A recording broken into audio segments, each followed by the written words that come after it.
ওবারাকাতুহু। ইনশাল্লাহ শুধু কাজ কাম নিয়ে থাকলেই হবে না, নামাজ পাঁচ ওয়াক্ত পড়তে হবে, এটাও মাথা একটু বিবেক বুদ্ধি জ্ঞান সবসময় রাখতে হবে, লক্ষ্য রাখবেন। শুধু কাজ কাম নিয়ে ব্যস্ত থাকলেই হবে না, পাঁচ ওয়াক্ত নামাজ পড়তে হবে। আমি রাজমিস্ত্রি কন্ট্রাক্টর, রবিউল কন্ট্রাক্টর, সব কিছু কাজ করতে পারি ইনশাল্লাহ। খালি কাজ করলেই হবে না, সর্বপ্রথম নামাজ দরকার আছে, পাঁচ ওয়াক্ত নামাজ পড়বেন। ভালো থাকবেন, আল্লাহ হাফেজ, ধন্যবাদ।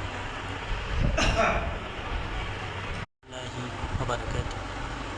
ইনশাল্লাহ শুধু কাজ কাম নিয়ে থাকলেই হবে না, নামাজ পাঁচ ওয়াক্ত পড়তে হবে, এটাও মাথা একটু বিবেক বুদ্ধি জ্ঞান সবসময় রাখতে হবে, লক্ষ্য রাখবেন।